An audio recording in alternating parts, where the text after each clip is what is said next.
Conforme nós anunciamos aqui na abertura do nosso programa, a partir de agora nós vamos conversar com o ministro da Economia, Paulo Guedes, e também com o presidente da Câmara dos Deputados, Arthur Lira. Essa entrevista conjunta, inclusive, foi organizada e preparada pelo nosso parceiro Tomé Abduch, comentarista político, empresário. Ele também já está aqui com a gente, já aparece aqui no nosso telão. Em primeiro lugar, obrigado, viu, Tomé, pela presença aqui, por ter nos ajudado a conseguir essa conversa com o ministro e com o presidente. Você vai participar também do nosso bate-papo. Antes de tudo, boa noite ao ministro. Seja bem-vindo. Obrigado pela entrevista mais uma vez, ministro. Boa noite a todos. Prazer estar aqui com vocês. Presidente Arthur Lira, obrigado também pela presença. Uma boa noite. Boa noite a todos aí da Jovem Pan e um prazer estar aqui com vocês também. Bom, faço aqui uma primeira pergunta para a gente introduzir o nosso tema, que é a PEC emergencial, essa proposta que está em tramitação no Congresso Nacional, que vai criar contrapartidas e regulações para evitar um endividamento grande do poder público e que é tratada pelo governo hoje como a única forma possível de se retomar o pagamento do auxílio emergencial. O próprio ministro já falou a respeito disso, que seria o único caminho para que o governo consiga voltar a pagar uma nova rodada do auxílio emergencial, seria a aprovação da PEC emergencial. Eu queria saber do senhor, ministro, qual é o ponto vital dessa proposta que está em tramitação no Congresso Nacional? Porque sempre que um texto é avaliado pelos deputados e senadores, há a possibilidade de mudanças, até de uma desidratação. No caso da PEC emergencial, qual é aquele ponto que, em hipótese alguma, o senhor admite que seja modificado pelos senadores e deputados? O que faria com que o texto perdesse sentido? Qual é esse ponto vital, ministro? Olha, eu acho que a melhor forma de colocar, e foi muito bem colocada até pelo próprio presidente da Câmara, o deputado Arthur Lira, quando nós tivemos nossas primeiras conversas, eles disseram naturalmente da urgência do auxílio emergencial. E eu dizia a eles que nós, quando criamos o auxílio emergencial ano passado, e o próprio presidente que levou até R$600, nós estamos totalmente a favor do auxílio. Agora, nós precisávamos de um marco fiscal, um protocolo, que era a PEC, que também já estava no Congresso desde dezembro de 2019, e elas acabaram se encaixando como duas metades de uma laranja, porque uma era um protocolo para você justamente controlar crises fiscais. E é o que nós acabamos fazendo o ano passado. O ano passado, aos trancos e barrancos, correndo de um lado para o outro, a verdade é que a democracia brasileira funcionou, não faltou dinheiro para a saúde, mas, ao mesmo tempo, nós seguramos os outros gastos. Houve uma contribuição do funcionalismo, não houve aumento de salários, as outras despesas também foram travadas, e o deputado Arthur Lira, logo no início, percebeu essa força da desvinculação. Logo que ele chegou e falou, olha, vamos tentar desvincular, porque isso é a essência da democracia, devolver os orçamentos para a ação política, para a decisão política. Então, o ano passado, a pandemia acabou dando um exemplo de boa ação política, não faltou dinheiro para a saúde. O que protege um povo não era corrigir o dinheiro da saúde em 2% com a indexação, era nem a vinculação do dinheiro da saúde no orçamento, era justamente a ação política decisiva. Quer dizer, nós entramos e gastamos 8,5% do PIB em saúde, e isso, essa decisão política, essa ação essencial na democracia, que é a prioridade nos orçamentos, isso é que protege um povo, não é essa falsa proteção da indexação. Então, eu diria que o que é essencial hoje é justamente você ter esses gatilhos que, em caso de uma pandemia futura, em caso de um auxílio emergencial novamente necessário, qualquer coisa desse tipo, seja uma pandemia, seja uma guerra, seja um desastre ambiental que suba o nível da água do mar, 80% da população brasileira vive na costa, qualquer tragédia futura que aconteça, nós já temos um marco.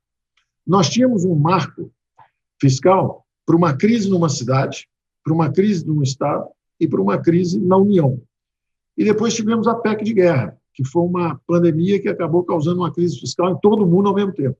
Então, quando você bota essas duas coisas juntas, você pode dar o auxílio emergencial, nós estamos, afinal de contas, na cauda de uma pandemia que já aconteceu ano passado, e o sacrifício já foi feito. Nós já congelamos aí 2 anos de salário de funcionalismo, o sacrifício já foi feito, então você pode liberar recursos, mas sempre com essa ideia de que você tem um protocolo de crises futuras. Nós fizemos isso desde o início, viu? Quando nós demos dinheiro para os governadores, pedimos em contrapartida justamente essa abstenção de aumentos de salários.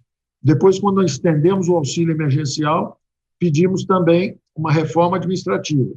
E agora, que já temos o protocolo e vamos renovar o auxílio emergencial, estamos pedindo da mesma forma esse protocolo que nós já aprendemos no ano passado. Então, estamos dizendo o seguinte, olha, qualquer crise futura, nós já temos todo esse aprendizado e sabemos como equacionar isso, ou seja, como combinar a responsabilidade social, o compromisso com a saúde dos brasileiros, mas sem tocar fogo no país, sem jogar a inflação para cima. Vocês vejam o que está acontecendo. O Brasil está com 90% de dívida PIB, mas o juro é 2%. Na Argentina, eles estão com 90% de dívida PIB e o juro é 40%, porque perdeu completamente a âncora fiscal e monetária. Repito a pergunta que eu fiz ao presidente da Câmara, Arthur Lira. Presidente, qual é o ponto mais importante dessa proposta, aquilo que não pode se perder depois da tramitação no Congresso? Olha, a proposta, inicialmente, ela tem um marco principal de demonstrar a todos os investidores que o Brasil tem responsabilidade, tem metas, tem propósito. Esses marcos da PEC emergencial, do Pacto Federativo, dos fundos, eles foram discutidos desde o começo do governo. E uma coisa que chama muita atenção do que o ministro falou é justamente o clima favorável para que tenhamos sempre harmonia, parcimônia e independência, mas que não geremos crise sem necessidade.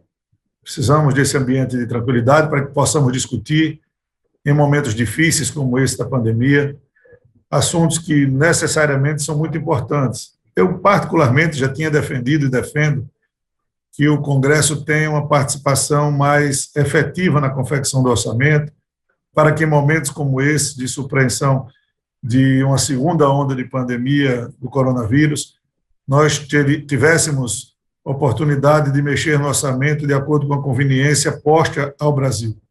Eu defendo a desvinculação geral do orçamento, mas, nesse momento, o Senado, penso, que não irá aprofundar essa discussão, vai vir com um texto paralelo, que não machuca, em hipótese alguma, os limites da probidade, da transparência dos gastos públicos, dos limites dos gatilhos, das oportunidades dos botões de calamidade, enfim.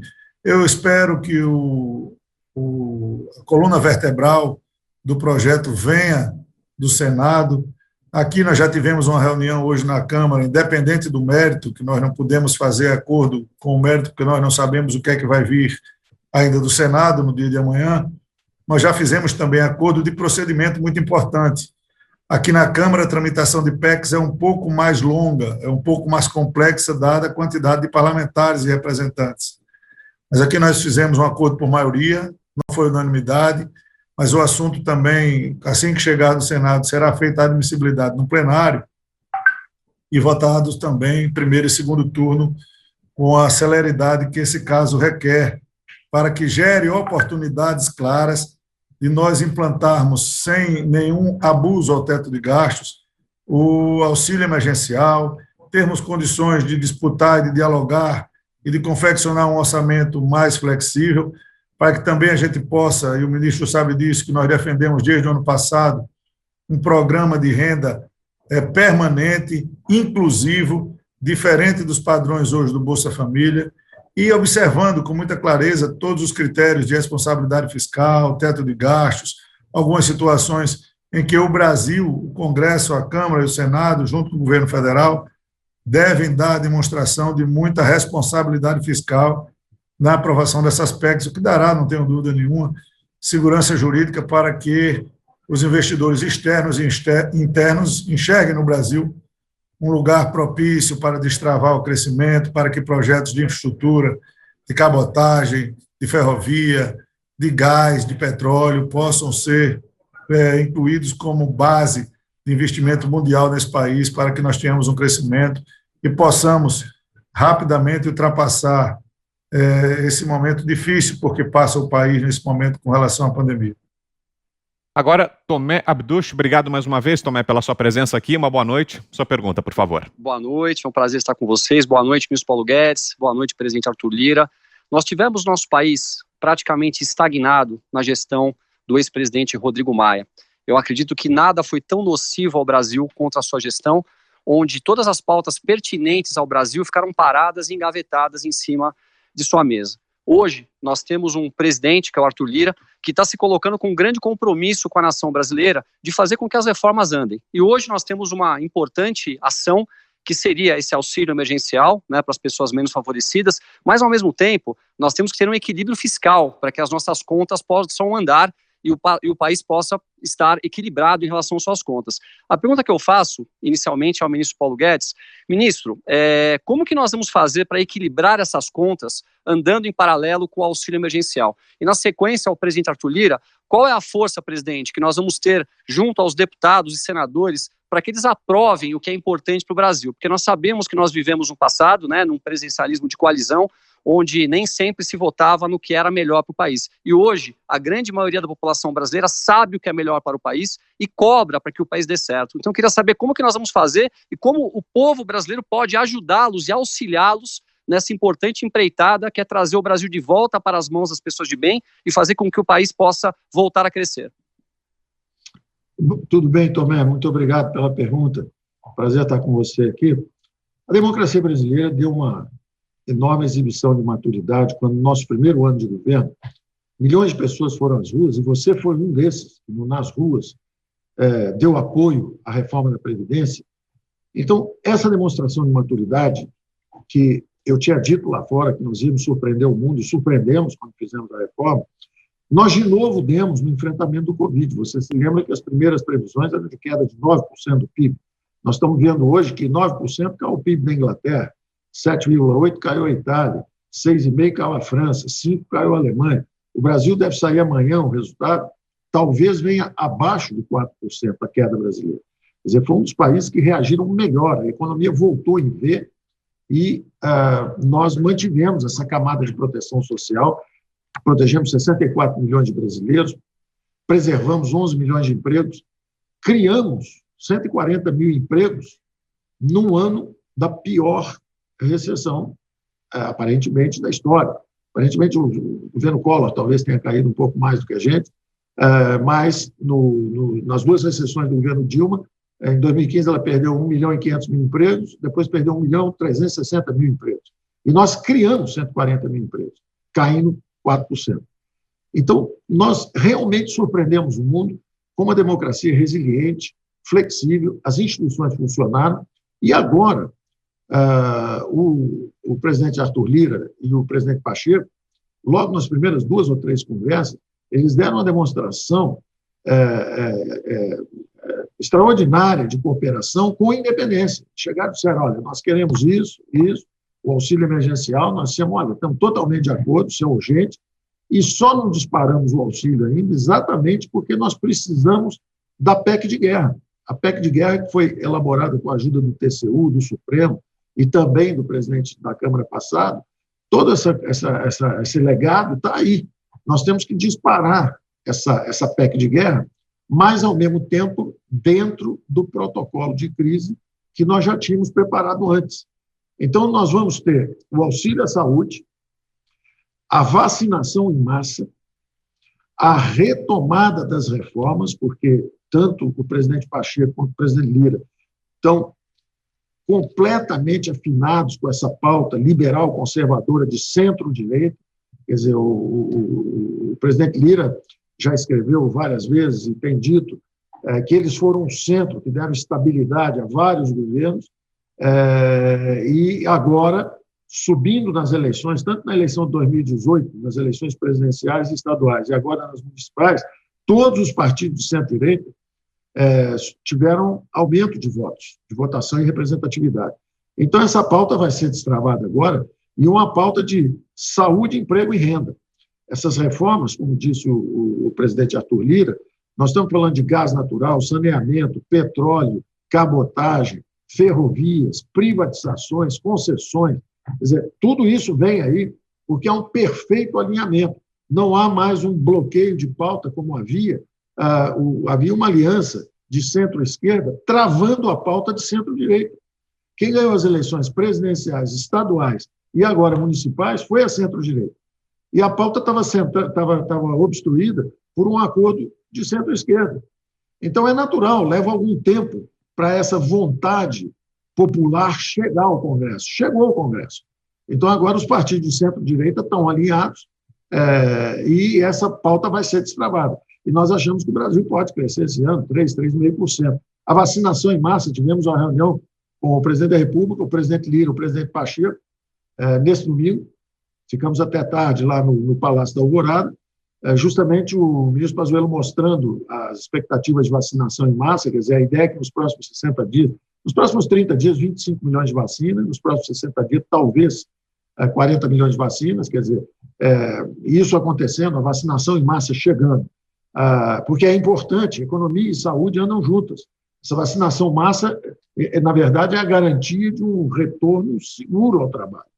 Então, nós precisamos, para a economia se mover, nós precisamos que essa vacinação em massa ande o mais rápido possível. E, ao mesmo tempo, nós estamos repondo aquela camada de proteção com o auxílio emergencial. E, como disse muito bem o presidente Arthur Lira, que acabe 4, 5 meses à frente o auxílio emergencial, nós vamos ter que engatar isso num Renda Brasil, num programa social que é de natureza distinta. Enquanto tiver a doença, você tem o auxílio emergencial em caráter extraordinário da pandemia, mas dando também sinais de responsabilidade fiscal, porque senão vem inflação, vem juros altos, trava o crescimento e você se perde novamente. Você vai tentar proteger 20, 30, 40 milhões de idosos no momento inicial, mas se você não tiver esse cuidado com a parte econômica, você acaba prejudicando 200 milhões de brasileiros com o retorno da inflação, que justamente penaliza os mais frágeis. Então, nós precisamos ter esse equilíbrio. Vamos aí para esses 40 milhões de vacinas nos próximos 2 meses. É a previsão da área de saúde do governo, que foi mostrada ao presidente Lira, ao presidente Pacheco e a mim, ao presidente Bolsonaro. Por um lado, então, vamos para a vacinação em massa, vamos envolver o setor privado também na vacinação em massa, vamos trazer o setor privado para ajudar. É uma guerra, todo mundo tem que estar envolvido nisso. E, ao mesmo tempo, estamos destravando as reformas e fazendo tudo isso num contexto de responsabilidade fiscal. Então, ali na frente, vamos desembocar tanto em programas de emprego e renda, que nós já estamos desenhando, porque alguns dos nossos programas estão sendo copiados lá fora. Hoje o primeiro-ministro da Inglaterra está anunciando um programa que é o nosso programa, que nós lançamos 8 meses atrás, que é o BEM, que é um programa onde nós completamos o salário. Em vez da empresa demitir alguém, nós pagamos uma parte do salário e, com isso, foram preservados 11 milhões de empregos, praticamente 1/3 da população empregada no mercado de trabalho formal.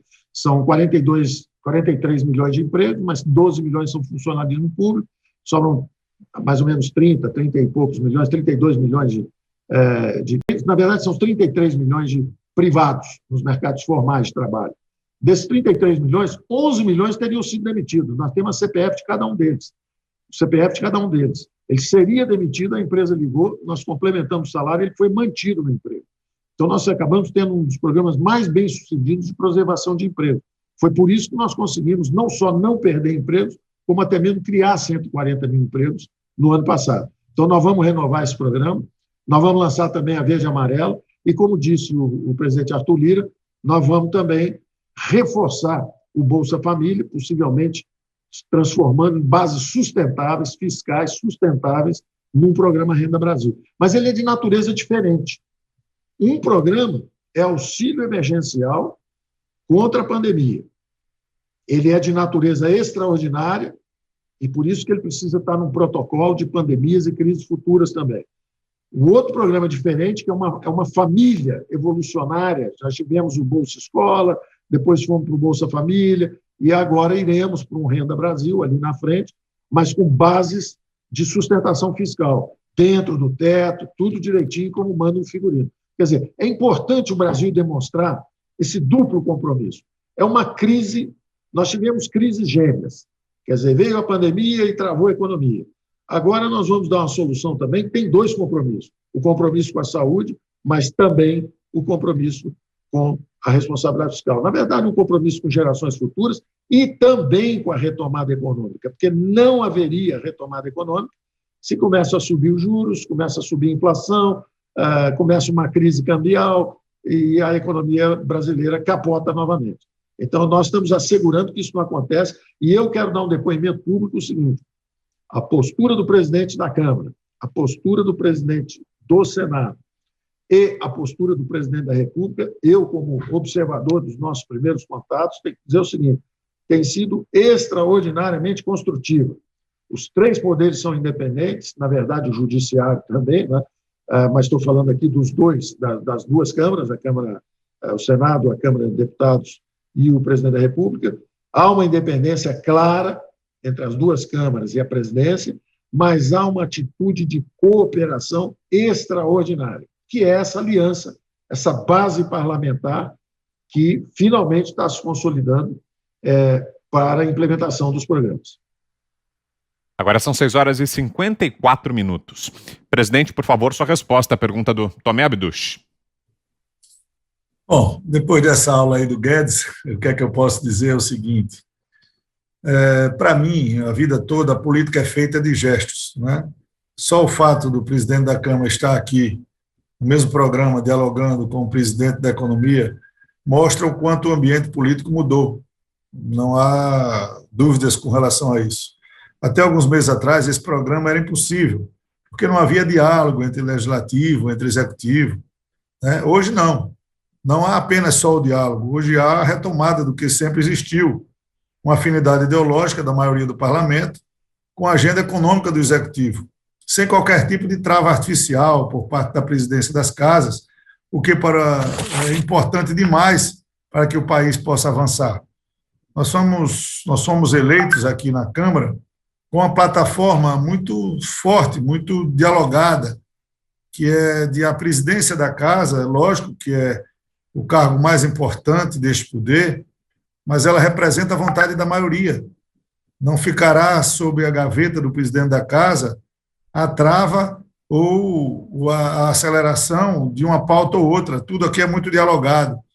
Como há essa convergência de ideias, como há essa convergência de pensamentos, respeitando sempre a liberdade do parlamentar em se posicionar claramente, transparentemente, democraticamente sobre um tema ou outro, mas nitidamente nós estamos no momento em que o Congresso mantém-se reformista, teve uma pausa aí no segundo semestre de 2020, por motivos que todos os senhores sabem, acompanharam, e que não precisamos, nesse momento, de ficar olhando pelo retrovisor. É tempo de sentarmos a bola, conversarmos com habilidade, trabalharmos sem vaidade entre as duas casas. O presidente Rodrigo Pacheco ele tem tido uma afinidade e um respeito na pauta muito forte entre o presidente da Câmara e o presidente do Senado, é importante que se registre isso. O ministro Paulo Guedes, nós temos dialogado semanalmente. Muitas vezes discordamos sobre alguns pontos, mas isso é normal do relacionamento. Um poder é independente em relação ao outro, mas desde o dia que nós assumimos aqui, nós afirmamos que os acotovelamentos iriam parar. E eles pararam. As pautas estão sendo discutidas, nós estamos votando aqui na pauta hoje diversos projetos, votamos já aqui o texto principal do projeto 534, que veio do Senado, que permite que outros entes federados e a iniciativa privada possam comprar também vacinas, obedecendo, lógico, o plano do Plano Nacional de Imunização. Conversamos mais cedo com diversos governadores do Brasil para que agora nós tenhamos uma única saída, que é a saída do crescimento econômico, a saída do combate à pandemia, a saída de acelerarmos a vacinação para toda a população. E isto não pode se transformar, não irá se transformar numa guerra política. Nós não vamos permitir que os excessos ideológicos venham à tona. Os governadores tiveram o ano de 2020 com muita pujança econômica por diversos fatores. O auxílio emergencial, no tamanho que foi feito pelo Brasil, pela economia, pelo Poder Executivo, com votações do Poder Legislativo, injetou muito dinheiro na economia, aumentou-se muito a arrecadação de ICMS, dos tributos estaduais. A votação da Câmara para a suspensão dos pagamentos das dívidas dos estados contribuiu muito também para o fortalecimento da economia dos estados. O que foi votado aqui de incremento de impostos do FPE e do ICMS foi dado acima do que caiu a arrecadação. Então, eu também não notei na conversa que tive com os governadores, por exemplo, nenhum tipo de cobrança financeira a princípio.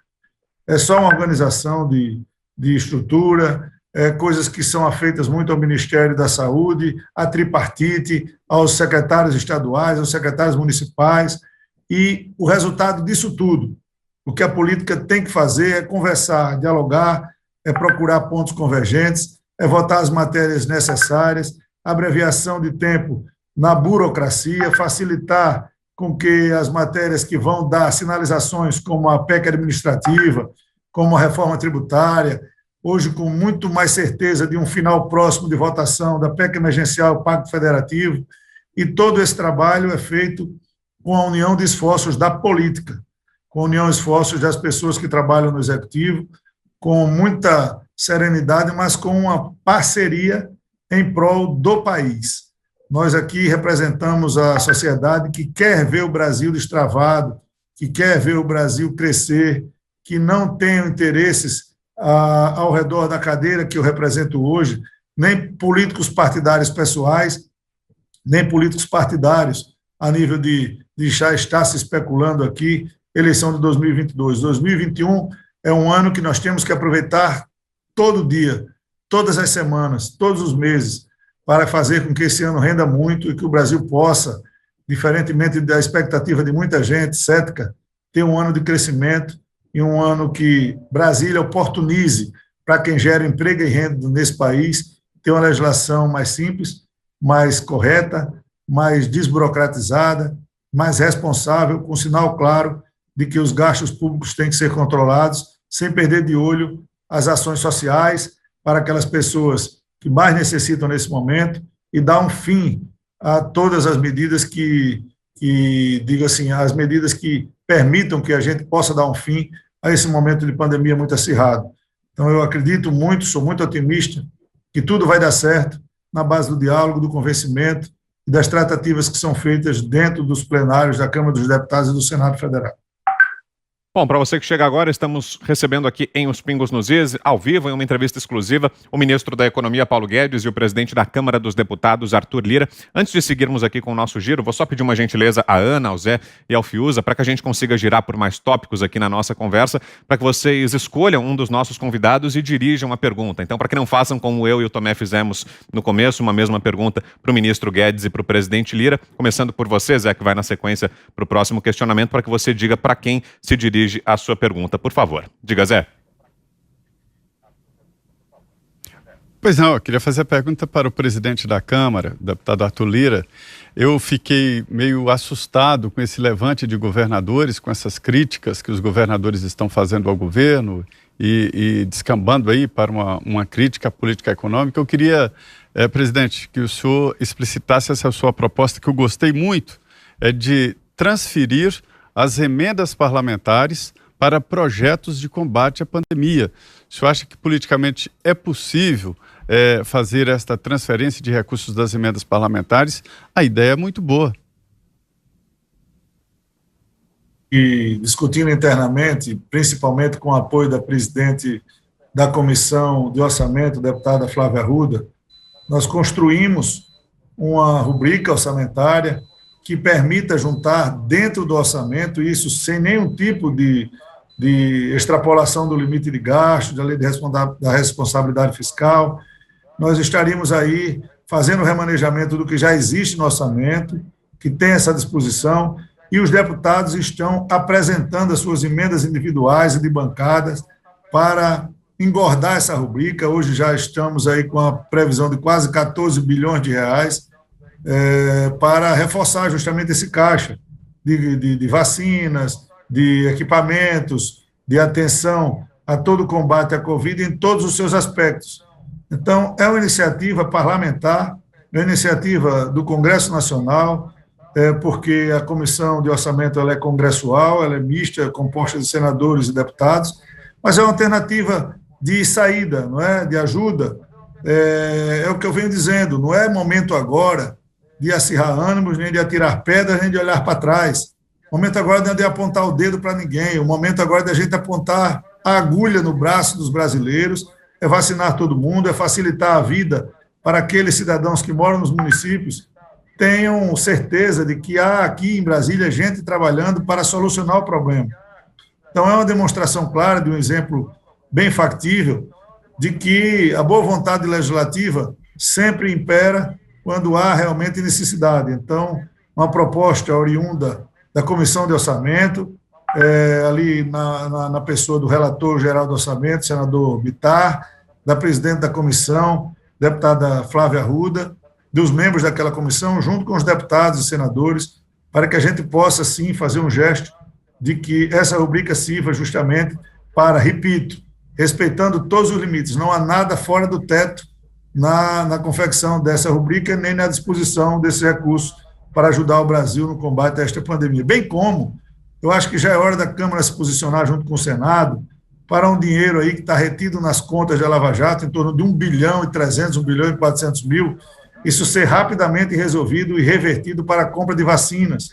Há uma discussão muito forte da destinação desse recurso, quem é dono, ninguém seria mais apropriado neste momento de o dono desse recurso ser o povo brasileiro, revertido na compra de vacina e no reforço do caixa do governo federal para ser destinados ao combate à Covid. Guilherme Fiuza, sua pergunta. Boa noite, ministro Paulo Guedes. Boa noite, presidente Arthur Lira. Ministro, nós estamos vendo, evidentemente, né, toda essa ação excepcional, que é a novidade para todos, e parabéns aos que estão gerindo, né, essa política absolutamente impossível de se planejar, mas ela corresponde também a um endividamento, né, a um grande endividamento. E é claro que o brasileiro leigo, ele assiste a isso, ele agradece a possibilidade do socorro, mas ele fica pensando como é que essa conta fecha ali adiante, né? Assim, a preocupação de haver aí um precipício à frente, né? Claro que é sobre isso que nós estamos discutindo, responsabilidade fiscal, mas eu gostaria de perguntar ao senhor como é que o senhor vê na coluna da Receita, né? O que precisa acontecer mais imediatamente na coluna da Receita, né? no curto e médio prazo, para que o país não se complique justamente nos indicadores macroeconômicos que o senhor citou, de inflação, juros, emprego e etc. Né?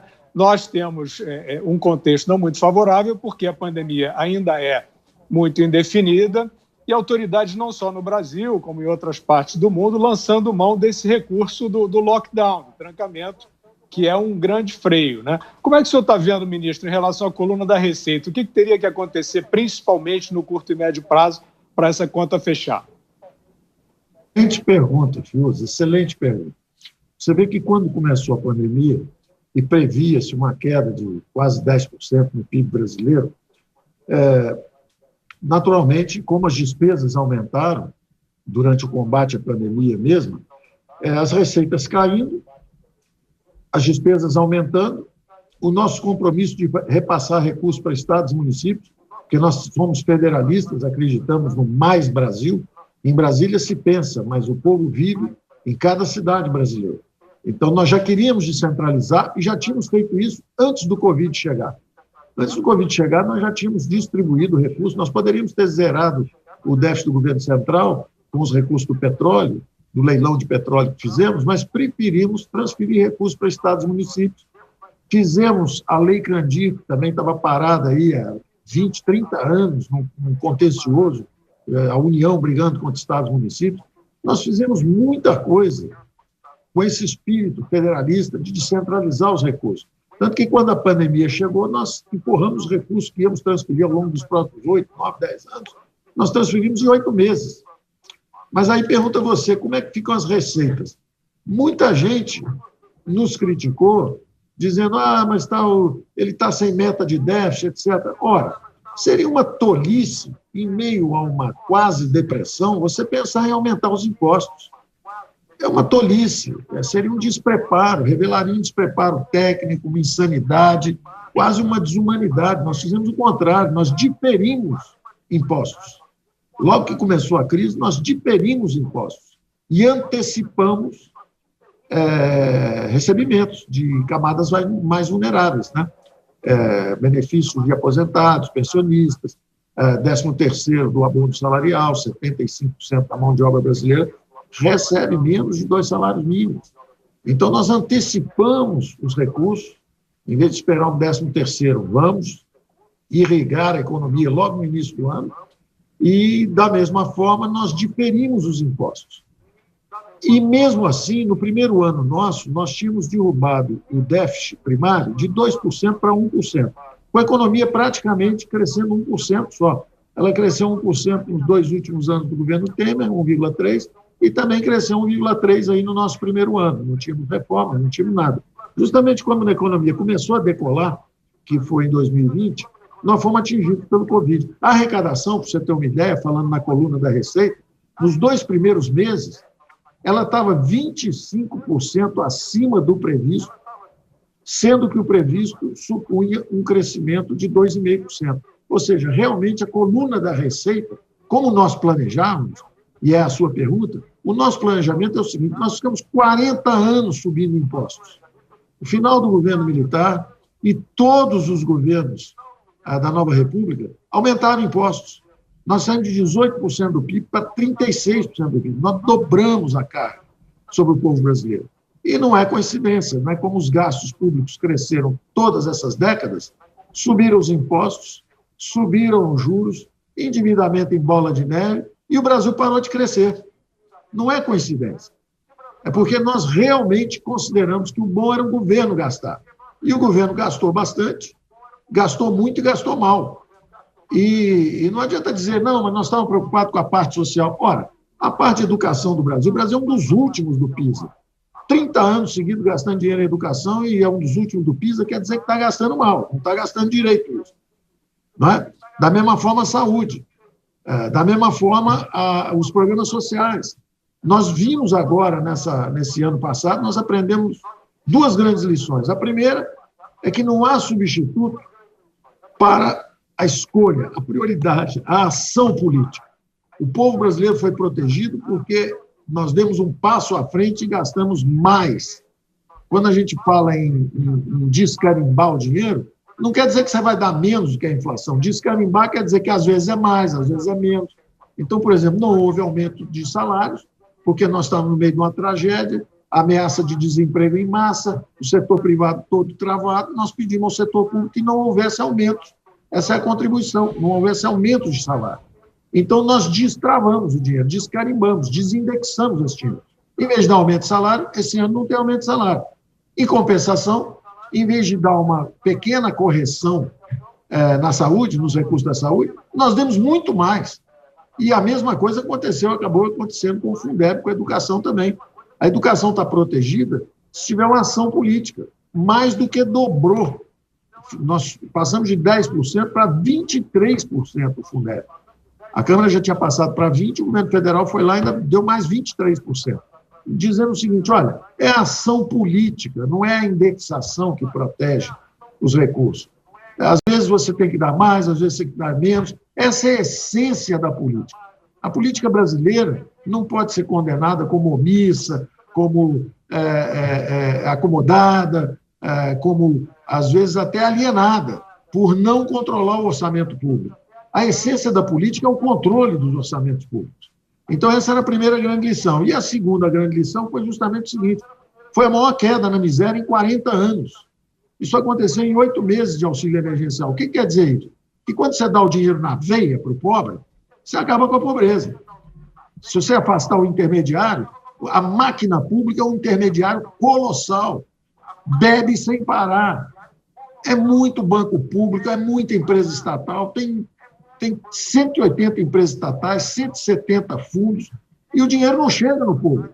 Bastou dar o dinheiro na veia ali, foi a maior redução de pobreza da história do Brasil. Por quê? Porque deram dinheiro para o pobre, em vez de ficar passeando por Brasília, depois passeando por órgãos públicos, depois passeando pelos estados, depois chegando nos municípios. Quando chega lá embaixo, já não tem quase nada. Então, a nossa ideia de reforçar o federalismo é isso mesmo. E também, como apontou muito bem o presidente Arthur Lira, nós vamos ter que reforçar o programa social, porque nós aprendemos o seguinte: teria sido possível reduzir dramaticamente a miséria no Brasil se o dinheiro tivesse ido na veia, em vez de ficar circulando por aí, feito circula. Então, quanto à coluna da receita, que é a sua pergunta, nós, no primeiro ano, derrubamos o déficit de 2 para 1, preferimos compartilhar recursos com estados e municípios, em vez de reduzir mais ainda, investindo na governabilidade no primeiro ano, através justamente do compartilhamento dos recursos dos leilões de petróleo. No segundo ano, fomos para o Covid, de novo, exercitamos o federalismo. Repassamos dos 600 bilhões, quase 200 bilhões, dos 750 bilhões primários, quase 250 bilhões foram para o Estado e município. Quando você soma tudo, rolagem de dívida principal, auxílio emergencial, o auxílio emergencial foi metade foi para os mais frágeis, 25% para a preservação de emprego e renda, e também programas de saúde, e também uns 15% a 20% de recursos para os estados e municípios. Então, calculando aí um quinto de uns 700 bilhões, deu 200 e pouco. Ministro. Tem algumas contas que dão 150, outras 200 e pouco. Ô, ministro, deixa eu interrompê-lo rapidamente, porque a gente precisa liberar o presidente. Só terminar a receita. É que a gente precisa liberar o presidente para ele presidir a sessão, ministro. Eu posso só dar boa noite para ele? Eu vou dar um tempo para que o senhor complete o raciocínio. Antes, mais uma vez. Não. Desculpa, presidente. A gente aqui pede desculpas. Estou tomando o tempo dele. Desculpa, presidente. O presidente Arthur Lira vai voltar para presidir a sessão lá na Câmara. Precisa urgentemente sair aqui da entrevista, mas muito obrigado, viu, presidente, pela presença aqui. Uma boa noite, boa sequência de trabalho por aí. Eu que agradeço a oportunidade de, junto com o ministro, poder ter participado do programa Pingo nos Is, programa sempre muito democrático, né, aí da Jovem Pan. Ministro, continue aí defendendo os rumos da economia e nós vamos conversando aqui no Congresso, aprimorando o que tiver que ser aprimorado e trabalhando sempre para construir os consensos necessários para dar tranquilidade e desenvolvimento e, como a gente fala sempre, do destravamento da pauta para o crescimento do país. A Câmara está aberta sempre ao diálogo e eu me sinto muito tranquilo com relação a todas as demandas que vêm da imprensa, porque quanto mais claros nós deixamos os posicionamentos do Legislativo, quanto mais claros o Executivo torne as suas ações, menos dúvidas, menos versões a gente vai estar trazendo para a população. Então, é importante que programas como o que vocês fazem tragam esclarecimentos à população do que realmente está sendo discutido, travado, debatido e votado no Brasil, na Câmara dos Deputados e no Senado Federal. Um grande abraço a todos, muito obrigado pela oportunidade. Obrigado, nós é que agradecemos. Agora sim, ministro, por favor, pode concluir. Então, eu dizia das receitas, o que acontece? O nosso plano original era realmente reativar o crescimento econômico com as reformas. Era o ataque, o primeiro foi o ataque às despesas. As despesas cresceram 40 anos, saíram de 18% do PIB a 46% do PIB. Então, fizemos a reforma previdenciária, removendo os privilégios e quebramos aquela dinâmica explosiva do gasto da Previdência. Depois derrubamos juros, porque trocamos o mix de política, fomos para o travamento das despesas, você travando despesas, os juros caem naturalmente e o câmbio sobe um pouco. Então, quando nós derrubamos os juros, a segunda grande despesa, maior despesa era os juros, nós derrubamos também. E aí faltava a terceira, que eram os salários. Quando chegou o Covid, nós acabamos travando os salários 2 anos e colocamos a reforma administrativa, que também vai desinflar dramaticamente essa trajetória de gastos com a máquina pública, sem sacrifício de ninguém daqui para frente, porque, na verdade, essa travada de 2 anos já foi um freio de arrumação importante e agora vem simplesmente a reforma administrativa, que não toca nos direitos atuais, mas substitui. O coeficiente de reposição nosso é para cada 100 que se aposentarem, entram 75. Então, entrando só 26, porque nós estamos digitalizando o governo, nós demos um choque digital no governo e nós estamos repondo, os serviços estão sendo de atendimento agora do INSS, todo cidadão brasileiro que usa INSS, que está recebendo o auxílio emergencial, 64 milhões de brasileiros passaram a receber isso, tudo na base dos depósitos. Tem gente nos Estados Unidos até hoje recebendo por carta, por correios, os cheques. E nós estamos fazendo transferências digitais automáticas. Então, nós estamos realmente modernizando bastante a máquina pública. Agora, por isso que a prioridade não era a receita, viu, Fiuza? Por isso que a pergunta foi excelente, Porque as pessoas disseram, mas por que não reforma tributária? Não reforma tributária. Porque nós não queríamos cair numa armadilha. Já estava tudo preparado para a gente entrar numa armadilha com aumento de impostos. Você está vendo o que está acontecendo lá em São Paulo. Os impostos estão subindo, ICMS, IVA, está subindo tudo lá. Nós não queremos subir impostos. A nossa política é outra. Nós não somos social-democratas. Nós somos liberal-democratas. Nós acreditamos que se nós conseguirmos reduzir o déficit de 2% para 1% do PIB, com a economia crescendo 1%, se ela crescer 3%, o déficit sumiu. E nós vamos simplificar e reduzir os impostos. E nós vamos trabalhar na dimensão de estoque, em vez da dimensão de fluxo. Se você quiser gerar um superávit primário, todo mundo sabe, vai levar 1, 2, 3, 4 anos. Ah, não, então vamos reforçar a receita. Vamos pegar a coluna da receita, que foi a pergunta do Fiuza. Vamos aumentar os impostos? Não, não e não. Nós preferimos vender 2, 3, 4 estatais e derrubar a dívida PIB, feito que fizemos no primeiro ano. Quando nós entramos, todas as previsões é que nós só íamos equilibrar a dívida PIB no quarto ano. Pois bem, no primeiro ano nós derrubamos de 76,4% para 75,4%. Nós derrubamos 1%. Aí veio o Covid e nos arrastou lá em cima. Diziam que nós íamos para 100% do PIB. Nós fomos só para 89%. Porque o tempo inteiro nós estamos tomando conta das gerações futuras. Então, toda vez que nós demos um auxílio emergencial, nós pedimos em contrapartida, tudo bem, vai mais dívida para nossos filhos e netos, mas vai também uma enorme economia de 800 bilhões na reforma previdenciária, 300 bilhões na reforma administrativa, mais 150 bilhões não dando aumento de salário em 2020, em 2019, em 2020, 2021. Nós estamos sempre economizando alguma coisa. Nós damos o dinheiro para a saúde, mas nós pagamos uma parte da conta. Nós não somos uma geração de covardes que fazem a guerra e jogam a conta para filhos e netos. Não, nós pagamos uma parte dessa conta. O povo foi às ruas pedindo sacrifícios. Isso nunca aconteceu antes. Milhões de pessoas nas ruas pedindo uma reforma previdenciária, sabendo que estavam se sacrificando em defesa das futuras gerações. Então, quando pensa na coluna de receita, Fiuza, não vamos aumentar impostos, nós podemos substituir. Derruba um aqui, aumenta outro ali. Derruba um aqui, aumenta outro ali. Mas é sempre simplificando e pensando na redução. E a economia começando a crescer, crescendo 1%, nós cortamos de 2 para 1 o déficit. Se ela crescer 2 ou 3% esse ano, o déficit poderia desaparecer se não fosse o efeito do Covid. Então, nós temos que separar o déficit estrutural, esse aí nós vamos na base de controle de despesas e simplificação dos impostos. Nós achamos, inclusive, que simplificando os impostos, as receitas vão aumentar bastante. E é por aí que nós vamos. Então, coluna de receita, não conte conosco para imposto sobre fortuna, imposto extra sobre isso, aquilo, aumentar a alíquota de imposto de renda para todo mundo. Não haverá isso. Não foi esse o nosso compromisso de campanha. Nós somos liberais democratas. Nós vamos cortando os gastos, isso mantém o juro baixo, vamos destravando as reformas, vem aí os investimentos agora, nós vamos cumprir o nosso programa. Nós nos atrasamos em uma ou outra dimensão.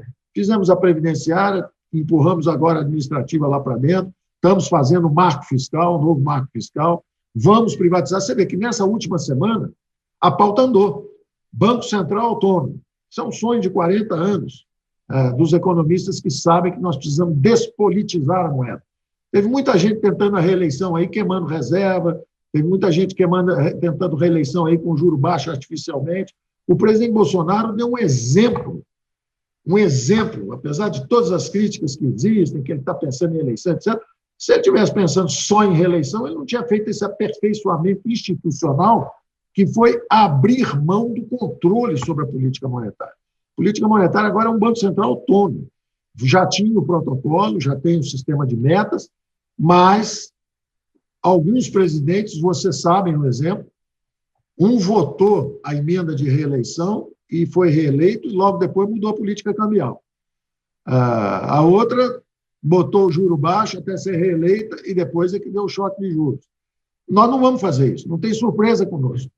Então, saiu o Banco Central Autônomo, ou seja, esse aumento setorial e transitório de preço alimentos, material de construção, que foi decorrência da própria subida do câmbio e da própria auxílio emergencial, esse aumento transitório e setorial de preço não pode virar um aumento generalizado e permanente de preço, que é a inflação, porque o Banco Central está autônomo e vai trabalhar. Ao mesmo tempo, aprovamos lei de falência, saneamento e agora, na última semana, Eletrobras e Correios, numa dimensão que nós nos atrasamos. Nós nos atrasamos terrivelmente na dimensão das privatizações. E essa é que é a dimensão que tem que derrubar a dívida PIB. Nós temos que... É como uma família. Teve uma doença terrível na família, você teve que pagar a cirurgia, você vai no banco, busca dinheiro e paga. Você não vai pedir um aumento de salário, tentar trabalhar mais 3, 4 meses para poder pagar a sua cirurgia. Você vai ao banco e tira os recursos. Da mesma forma o Brasil. Se o Brasil, a dívida PIB subiu muito, nós não vamos jogar essa dívida PIB para 100% para as futuras gerações. Nós vamos lá, vamos vender 2, 3 estatais e vamos derrubar a dívida PIB de novo, para mostrar que nós pagamos nossas guerras. Nós vamos pagar as nossas guerras.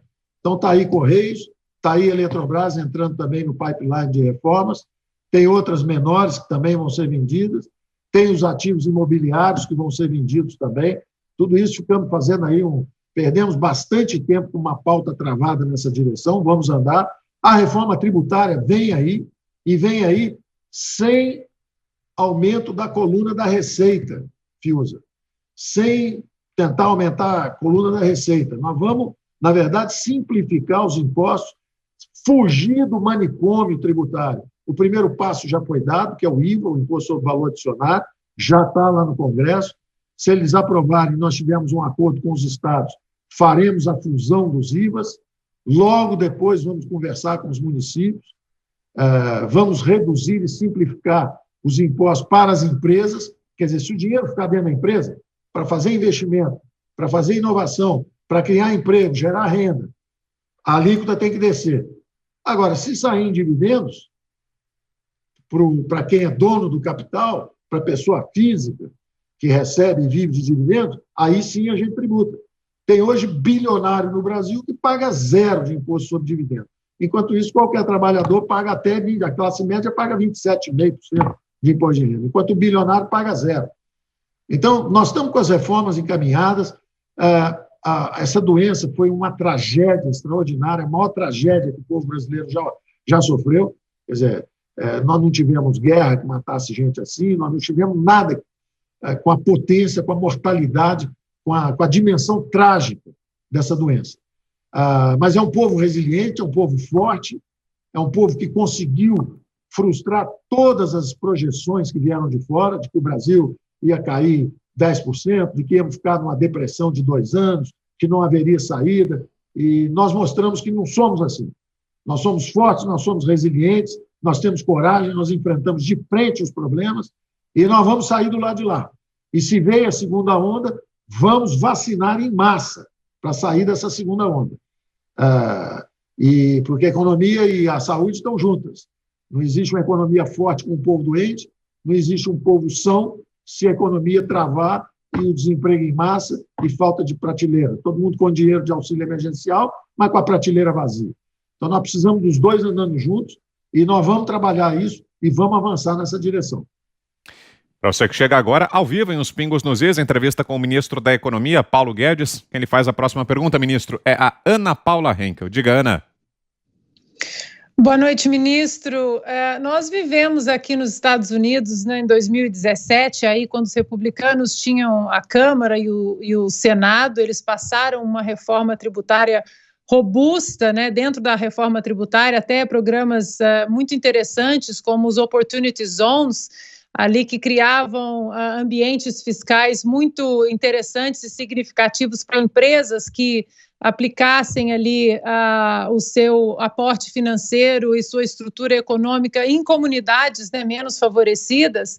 E a gente viu uma política de uma reforma tributária robusta junto com a quebra de regulações, quebra da própria burocracia. A gente viu essa combinação aquecendo de uma maneira histórica a economia americana. A gente já tem no Brasil, ministro, aí a MP da Liberdade Econômica, que ajudou, incentivou bastante o empreendedorismo no Brasil, e o senhor está falando que, obviamente, que não vai subir impostos, mas o senhor não acha que dentro da reforma tributária seria interessante a gente ter um pouco mais de corte nesses tributos aí, exatamente para essa cadeia, para o pequeno e médio empreendedor no Brasil? Sim, Ana Paula, eu concordo com toda essa visão de modernização e de uso da estrutura tributária como uma dimensão para a criação de um bom ambiente de negócio e de investimento. Desde as comunidades, como você falou, esses benefícios que o próprio governo municipal dá para reativar as zonas em declínio, zonas urbanas em declínio, desde essa parte até a parte macroeconômica de redução dos grandes impostos corporativos. Então, nós estamos nessa direção. Infelizmente, nós estamos sendo bombardeados. Fomos bombardeados por essa doença, perdemos aí 1 ano nesse combate. Foi incontornável, não é? Parou tudo. As agendas de reformas foram travadas e nós saímos completamente das reformas e fomos para políticas emergenciais, de geração de emprego, de minimização de impacto. Agora nós temos que voltar para o eixo. Nós vamos voltar, e vamos voltar com essa cabeça, Ana Paula. A ideia é essa. Nós temos que convidar os municípios exatamente para modernizarem os seus impostos nessa direção de estímulos a regiões, não é? A áreas, zonas urbanas em declínio, de aproveitamento de imóveis, o maior latifúndio brasileiro é a União. Nós temos efetivamente mais de R$1 trilhão. As pessoas dizem, ele fala 1 trilhão. Não, o Salim ficou aqui 2 anos, chegou à soma que é 1,2 trilhão. Não era 1 trilhão, não. É 1,2 trilhão. E, na verdade, isso pode ser fruto do maior programa de transferência de riqueza. Não é só transferência de renda, você pode transferir riqueza. Aqui em Brasília, 2, 3 semanas atrás, 200 mil pessoas tomaram posse de áreas que já usavam e o proprietário era a União e tinha um contencioso que nos resolvia. Isso tudo está sendo feito, às vezes, em silêncio. Isso não tá nem sendo veiculado, mas as coisas estão acontecendo. O presidente vai toda hora aí a Goiás, depois foi ao Piauí, e dando títulos de propriedade. Isso está acontecendo maciçamente. Então, da mesma forma, nós vamos simplificar os impostos e criar esses estímulos. A nossa ideia, por exemplo, era baixar 5% nos impostos corporativos. Então, a alíquota em alguns setores do Brasil é 39%, ia cair para 35%, os setores que já estão em 35% iam cair para 30%. Então, nós temos toda a nossa ideia de ir baixando, só que você não pode baixar também, da mesma forma que nós não vamos aumentar os impostos agora, eu não posso sair reduzindo numa situação de déficit e desequilíbrio que nós temos no momento.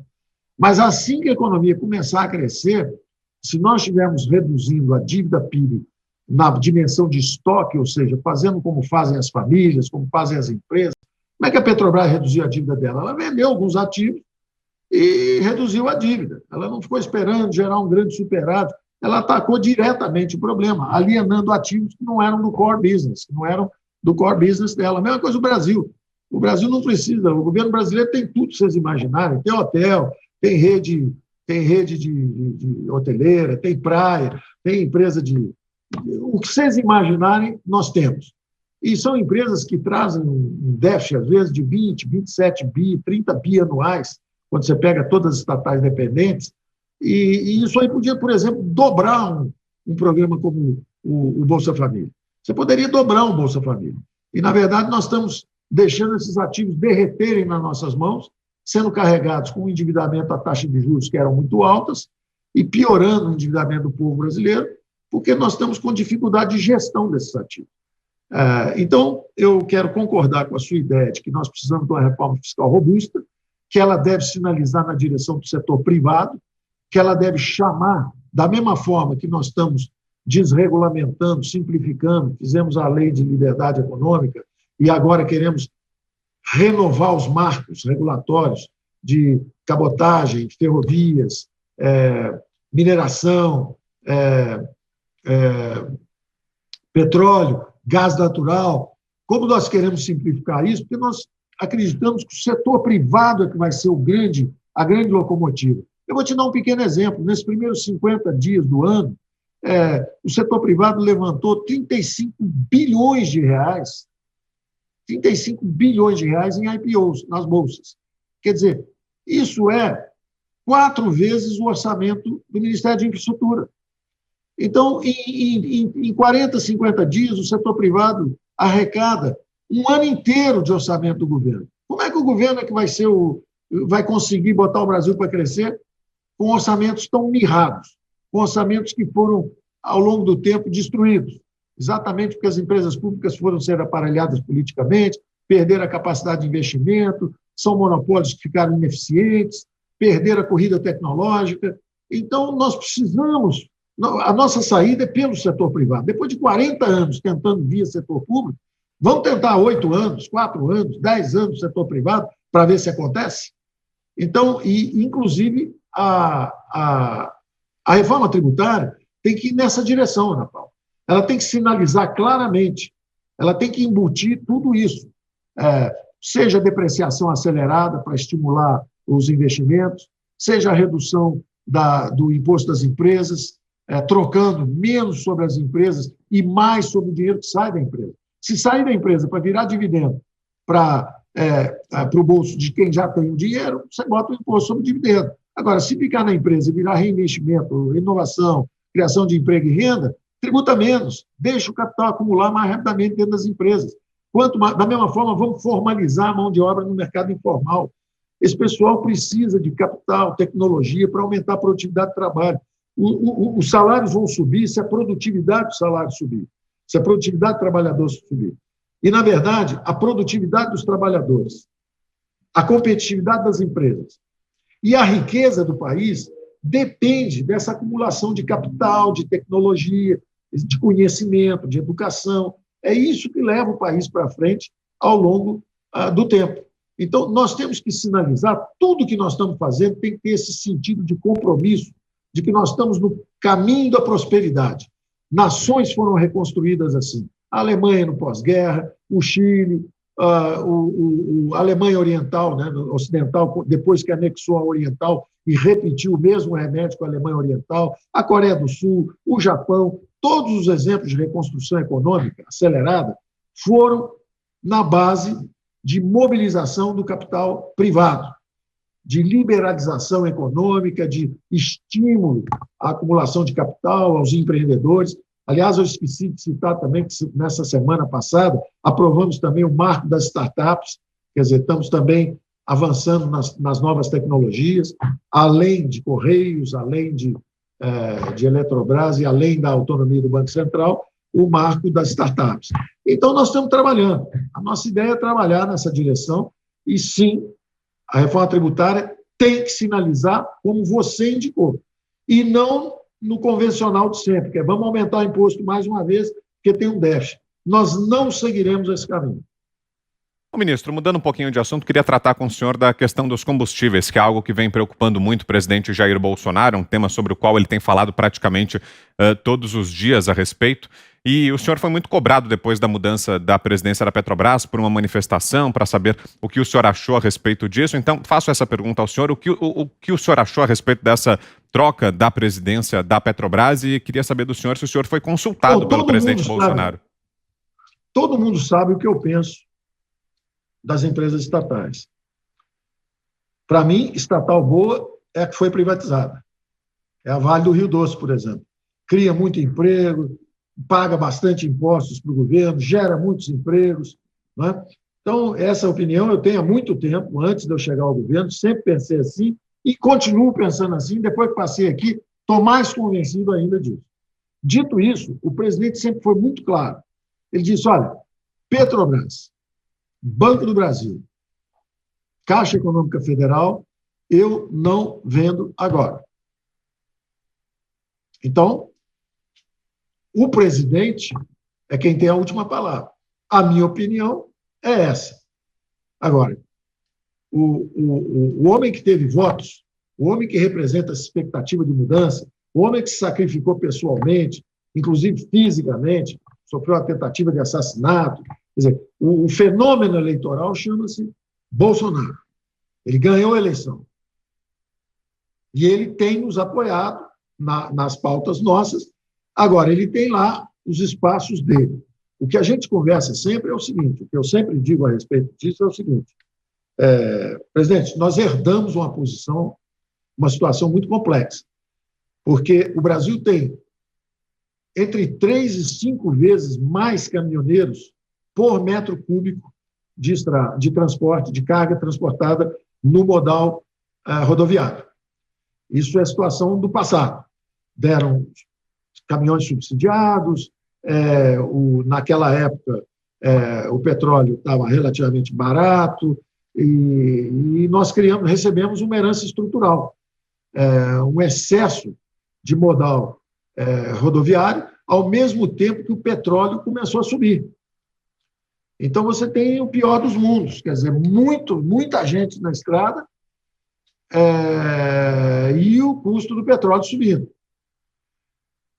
E você não tem, como você teve um monopólio durante 50 anos na exploração do petróleo, no refino do petróleo, na distribuição do petróleo, como você teve realmente todo esse setor na mão do governo, para a população brasileira, quando sobe o preço do petróleo, a culpa é do governo.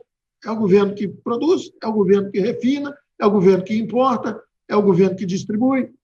Então, esse é o preço político do modelo. Por que não está a maior briga lá nos Estados Unidos, na França, na Alemanha? O petróleo está subindo no mundo inteiro. Por que só aqui está esse tumulto total? Porque o governo puxou para si a bomba de controlar um preço. Tem um preço que é o governo que manda. Teoricamente, é o governo que manda. O povo acha que é o governo que manda, que é a Petrobras. Então, isso é um problema político sério. Eu trabalho no espaço que eu tenho, quer dizer, eu estou preocupado hoje com a Eletrobras, que está com deficiência de capital, ela precisa investir, o Brasil precisa investir 15 bilhões de reais por ano para manter a eletricidade à medida que a gente retoma o crescimento. E a Eletrobras só tem capacidade de 3, investir 3 bilhões por ano, quando a gente precisa de 15. Da mesma forma, Correios, que estava deficitário, houve mensalão lá no Correios, houve o petrolão na Petrobras, houve problema na Caixa Econômica. Então, a minha visão sobre estatais ela é conhecida. Ela é conhecida, a minha opinião é conhecida.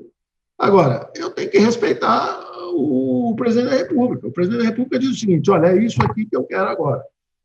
E ele, na verdade, tem o direito de, vencido o contrato lá do Castelo, dentro das regras do Conselho de Administração, ele tem o direito de encaminhar alguém. Tem um Conselho de Administração lá, tem um mandato expirando. Do ponto de vista político, é absolutamente compreensível. Né? Do ponto de vista político, o que acontece? Olha, esse preço está subindo sem parar, o presidente da Petrobras disse que o problema do petróleo, do combustível, não é dele, o problema... Isso é o que se atribui, não, ao Castelo. Ele teria dito, eu não sei, eu realmente não sei. Isso é uma empresa, inclusive, que está em outra área. Né? Eu indiquei o Roberto Castelo Branco, acho um excelente economista, ele fez um belo trabalho de recuperação da empresa. Agora, realmente, o mandato dele está expirando agora. Realmente, quem indica o presidente da Petrobras é o presidente da República e o Conselho, entre os conselheiros, ratifica ou não. Então, até agora, ninguém pode dizer que o presidente controlou, tanto que o Castelo ainda deu aumento de preço. Agora, o presidente, politicamente, teve uma reação e falou o seguinte, para o público caminhoneiro, que é um público que é associado ao presidente Bolsonaro, são eleitores típicos, fiéis do presidente Bolsonaro, esse público, o presidente deu uma satisfação política, falou assim, olha, eu tirei o cara que diz que não liga para vocês e, ao mesmo tempo, eu estou tirando todos os impostos também, estou eliminando os impostos. Nós estamos tentando fazer isso da forma mais asséptica possível, né? Da forma mais correta possível. Quer dizer, na hora que nós falamos vamos reduzir os impostos sobre combustíveis, na mesma hora, por responsabilidade fiscal, nós tivemos que aumentar outros. A carga total não mudou, reduziu para alguns, subiu para outros. No caso, foi a petroquímica, foram os carros de luxo para deficientes e também o CSLL, né, o Imposto sobre Bancos. Então, aumentaram alguns impostos transitoriamente para pagar essa isenção que foi dada para os caminhoneiros. Agora, é compreensível politicamente uma atitude, do ponto de vista econômico, o efeito foi ruim. Essa foi a nossa conversa interna. O presidente sabe o que eu penso, eu sei o que ele pensa. Ele disse que essas 3 empresas ele não vai privatizar. Eu reforço sempre que uma estatal listada em bolsa, para mim, é uma anomalia. Ela não é tatu nem cobra. Vocês viram a minha manifestação naquele vídeo que vazou, quando eu estava falando, na ocasião, eu estava falando do Banco do Brasil. Eu falei, não é tatu nem cobra. Não é a Caixa Econômica Federal, que é 100% do governo, então não tem acionistas minoritários que possam reclamar que você não está maximizando o lucro, e, ao mesmo tempo, não é cobra também, não é uma empresa, ela não agrada nem ao mercado, nem ao governo. O governo quer que ela tenha atos de responsabilidade social, e, ao mesmo tempo, o mercado quer que ela maximize lucros, porque é da capacidade de gerar lucros que vem os investimentos futuros e que vem a rentabilidade de uma companhia listada em bolsa. Então, são 2 universos diferentes. E a estatal listada em bolsa é uma anomalia, é uma farsa, é uma anomalia.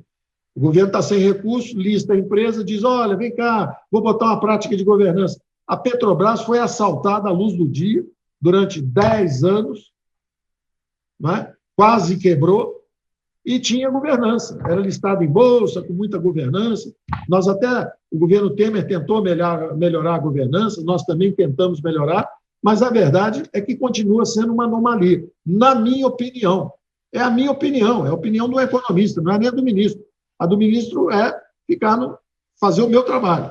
Eu vou fazer o meu trabalho. Eu quero privatizar a Eletrobras, eu quero privatizar Correios, eu quero privatizar todas as outras que sejam possíveis. Essas 3, o presidente tem dito que não quer privatizar. Então, o ônus e o bônus estão caindo na própria presidência. O ônus e o bônus, porque já que a estatal continua estatal, o povo vai sempre olhar e cobrar do governo uma atitude em relação ao preço de um produto que na exploração, no refino e na distribuição, o tempo inteiro você vê a presença do Estado, mesmo que ela apenas repita práticas internacionais. Ela pode estar só fazendo o que todo mundo faz, o que a ESSO faz, o que a Shell faz, o que todo mundo faz. Só que em qualquer lugar do mundo, todo mundo vai ficar aborrecido com a ESSO, com a Shell, com a Aramco, com a Texaco. Aqui vão ficar aborrecidos com o governo brasileiro, porque o governo brasileiro é que é dono dessa empresa, é o controlador dessa empresa. Seguimos ouvindo o ministro da Economia, Paulo Guedes. Agora, Tomé Abduch. Mais uma pergunta, Tomé.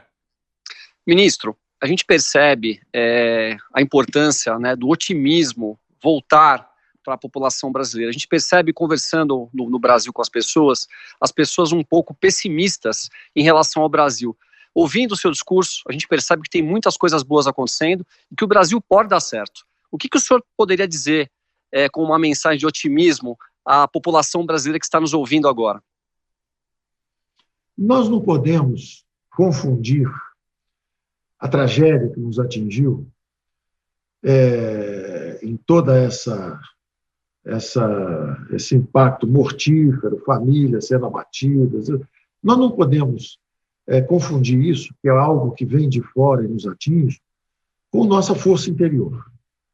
Quer dizer, então, há um certo derrotismo, já havia uma certa antipatia em relação ao governo, quem perdeu a eleição não se conformou até agora. Eu acho que é um desserviço à democracia você não aceitar o resultado de uma eleição.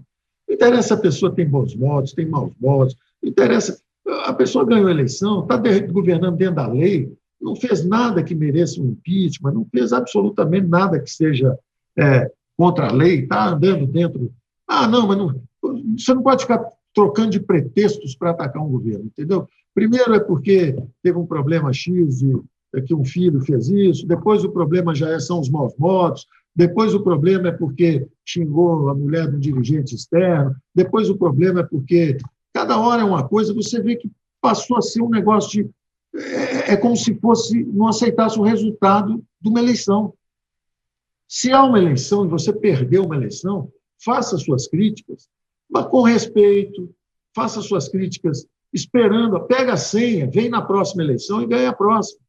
O que você não pode ficar é obstruindo o processo democrático como se fosse assim numa guerra ao país.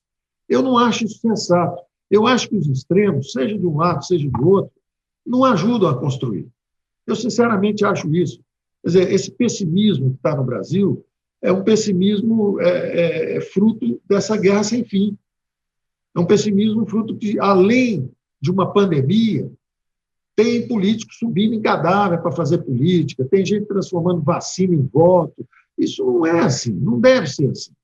Nós somos todos brasileiros, ninguém vai vencer essa guerra se o Brasil afundar. Eleição tem de 2 em 2 anos. Não precisa chegar à histeria por causa de uma eleição. Tem que saber, a democracia é assim. Durante 30 anos, a social-democracia ficou no poder, a centro-esquerda. Não dá para aceitar 4 anos um programa diferente? Ah, não, mas está lidando mal com a pandemia. Tudo bem, isso foi a última desculpa. Antes da pandemia já havia uma certa intolerância.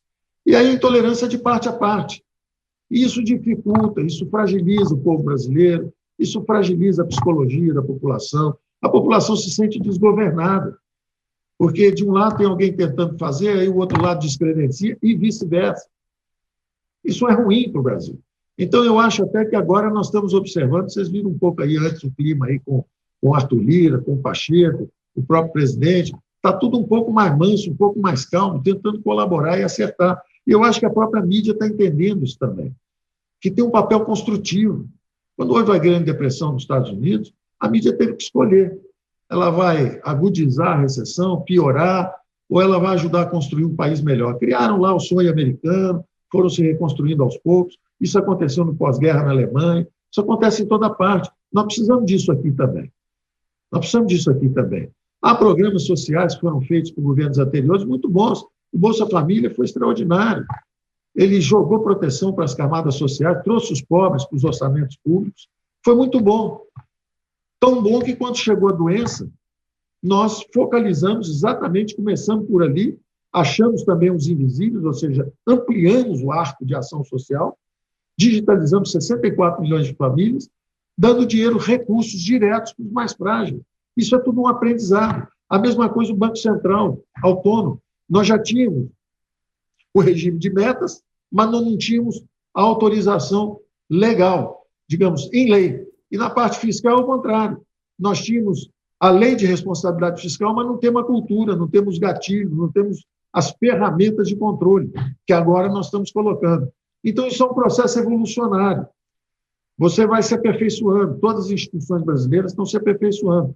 Então, o que eu diria é o seguinte, não se deixem levar por esses combates políticos, não se deixem levar pelo pessimismo, pela militância, seja de um lado, seja de outro. Pensem no seguinte, nós estamos melhorando aos poucos. Quando disseram que esse governo ia ser um governo antidemocrático, era isso, eu disse não. É um governo baseado em aliança de centro-direita. Está aí, agora chegou a aliança de centro-direita, chegou finalmente ao Congresso. Vai destravar as reformas. Não é mais uma aliança de centro-esquerda bloqueando uma pauta de reforma. Agora é uma aliança de centro-direita. Vai fazer certo ou errado, vai ser avaliado na próxima eleição, mas pelo menos o programa vai ser destravado e vai ser seguido. É o que eu acredito. Mas vai haver interferência nas empresas estatais, etc. Eu acredito, vamos observar se está sendo feito dentro dos princípios de indicar alguém para um conselho de administração no período próprio, porque houve uma falta de sensibilidade, vamos ver. E, por outro lado, se nós estivermos privatizando empresas estatais, eu acho que nós estamos andando na nossa estrada. Enquanto nós estivermos nessa estrada, eu estou tranquilo que nós vamos ter um futuro melhor. A minha mensagem seria de resiliência, seria de maturidade. Eu mesmo, quando cheguei aqui, eu era um cara meio também irascível, de perder a paciência toda hora, de brigar toda hora. Essa responsabilidade imensa que é colocada sobre nós, ela te torna mais humilde, ela te torna mais simples, ela te torna mais cooperativo. você vê que todo mundo precisa de todo mundo, ela abate qualquer arrogância, ela abate qualquer pretensão. Você vê, eu, quando cheguei aqui, queria controlar os gastos, acabei gastando muito mais do que eu jamais imaginei que fosse gastar. Por quê? Porque a ocasião exigiu, é a saúde dos brasileiros.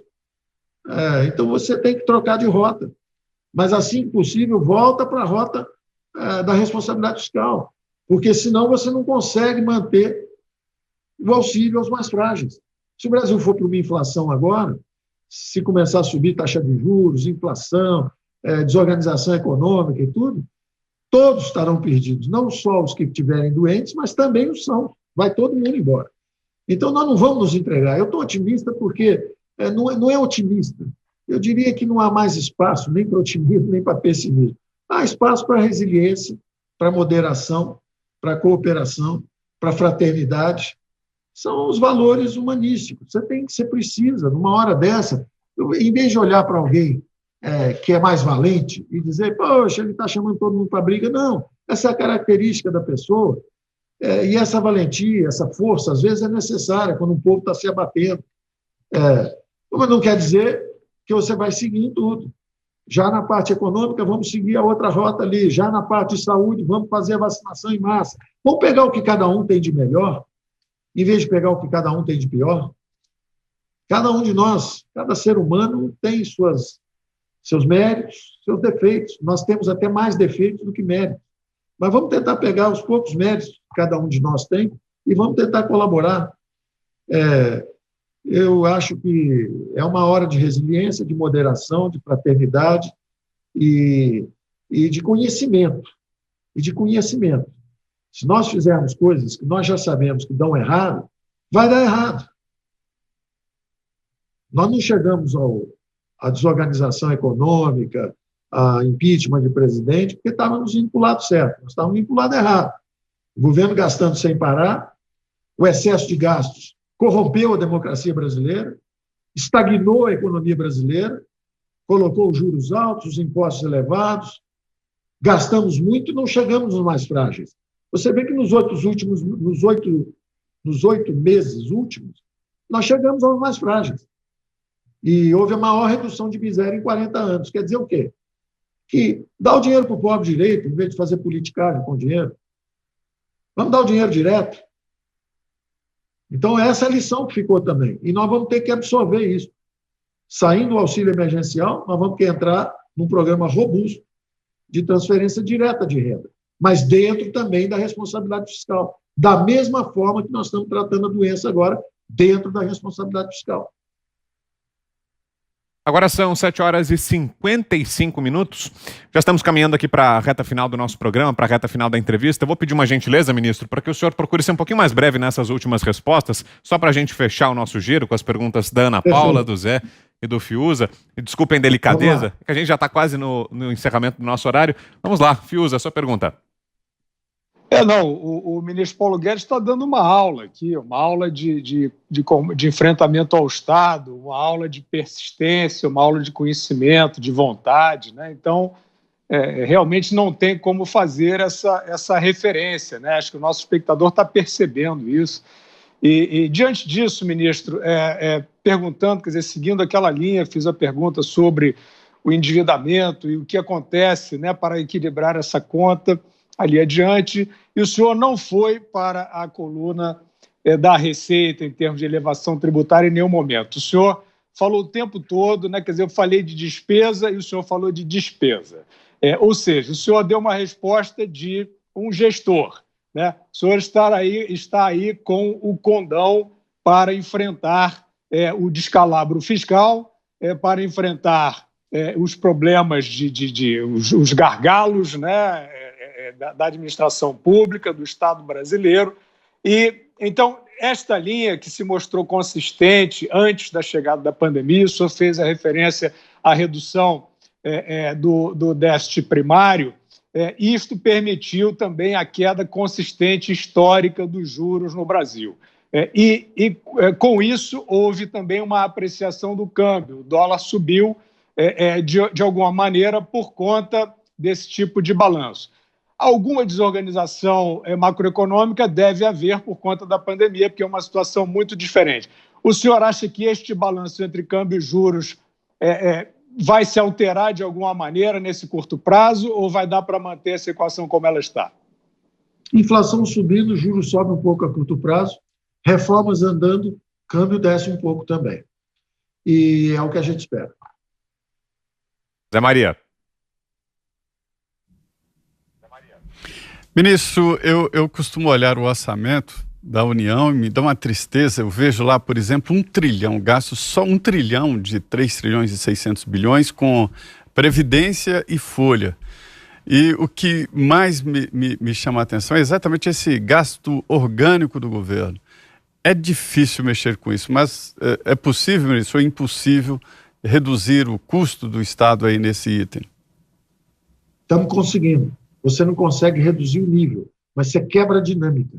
O importante é que o PIB suba mais rápido do que esses gastos. Na Previdência, nós garantimos isso. O PIB vai crescer mais rápido do que as despesas de Previdência. Na administração, a mesma coisa.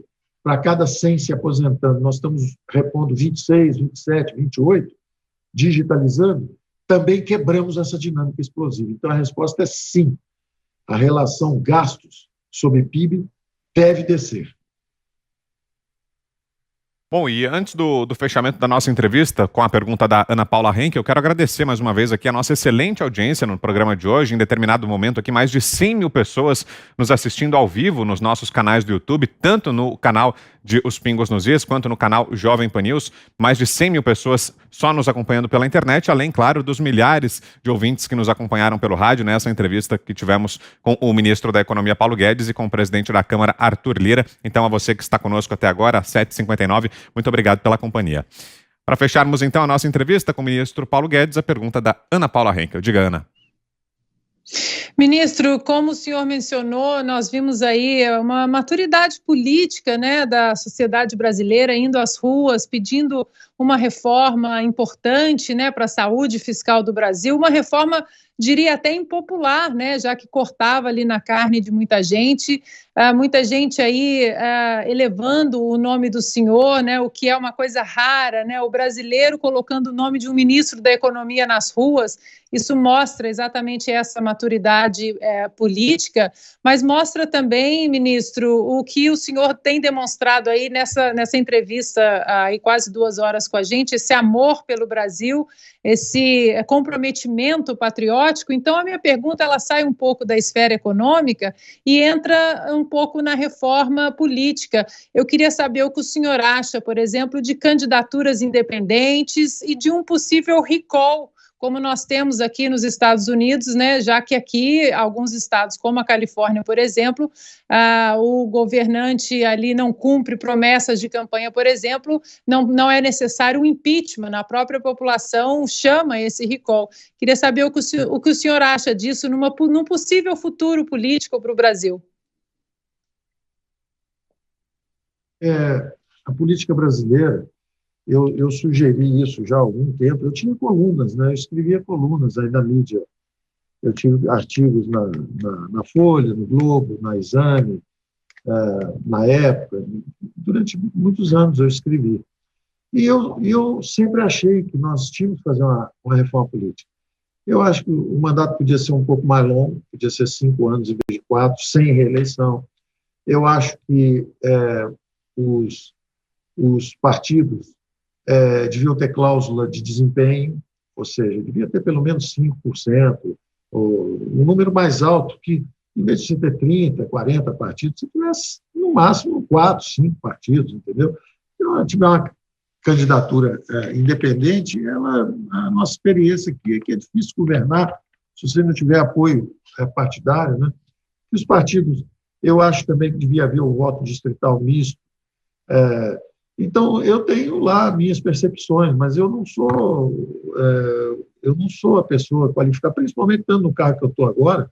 Eu não devo opinar muito sobre política, entendeu? Porque é muito perigoso, né? A política brasileira, se você falar, às vezes, uma coisa que não deve falar, você perde, às vezes, um apoio importante no Congresso, num tópico qualquer que é decisivo. né? Porque parece uma interferência. Então, eu sempre dei minhas opiniões antes de eu chegar aqui sobre política. Agora eu tenho que ficar calado sobre política. O presidente até fala, você não entende nada de política, PG. Então, eu acho que eu tenho que ficar meio, no aspecto político, um pouco mais sossegado. Depois que eu sair daqui, eu posso opinar sobre política de novo. Por enquanto, é mais prudente eu não falar muito, não. Mas eu sinto algumas disfuncionalidades. Por exemplo, eu acho todo mundo hiperativo em relação à economia, os poderes geralmente hiperativos em relação à economia, enquanto deviam fazer um pouco também, um trabalho um pouco mais profundo nas suas próprias áreas, né?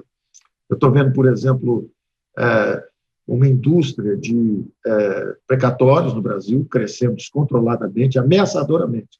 Os números eram 15 bilhões, no ano seguinte 25 bilhões, no ano seguinte 30 bilhões, agora 45 bilhões, quer dizer, parece ter uma indústria de precatórios no Brasil.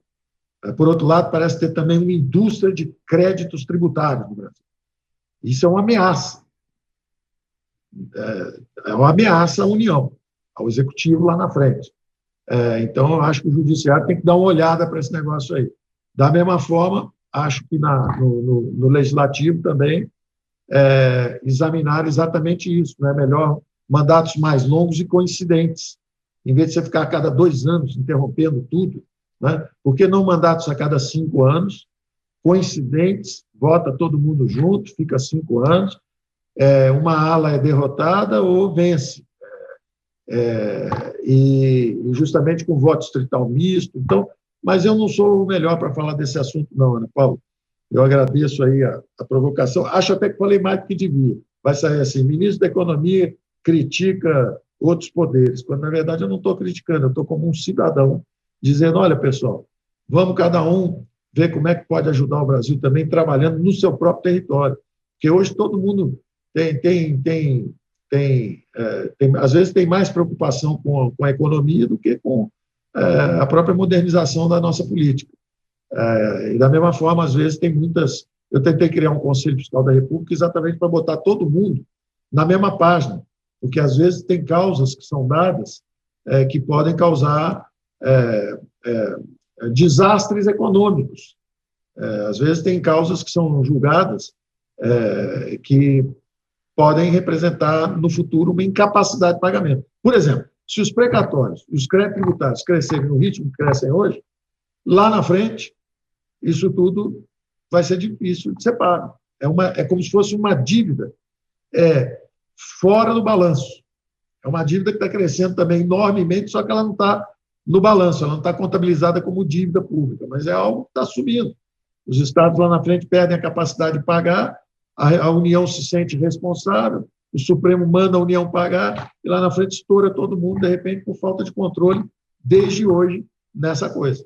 Então, eu acho que nós todos precisamos conversar mais abertamente, transparentemente sobre tudo isso, sem muita... sem afetação, sem está atacando meu poder, não é nada disso. Estamos conversando como brasileiros sobre problemas que não são comuns. Muito bem, nós ouvimos aqui então o ministro da Economia, Paulo Guedes, nessa longa entrevista exclusiva concedida aos Pingos nos Is, uma entrevista exclusiva. Obrigado mais uma vez, viu, ministro, pela presença aqui no programa. Como o Fiuza já destacou, muito enriquecedora a entrevista, esclarecedora, vários pontos, enfim, muito importante essa nossa conversa, e fica desde já o convite para que o senhor volte aqui ao programa. É sempre bem-vindo. Obrigado mesmo pela entrevista, ministro. Uma boa noite ao senhor. Olha, eu agradeço a vocês também, a todos vocês. E a construtividade, a forma construtiva, a forma crítica, independente e construtiva, como vocês tratam tudo isso. Obrigado a todos.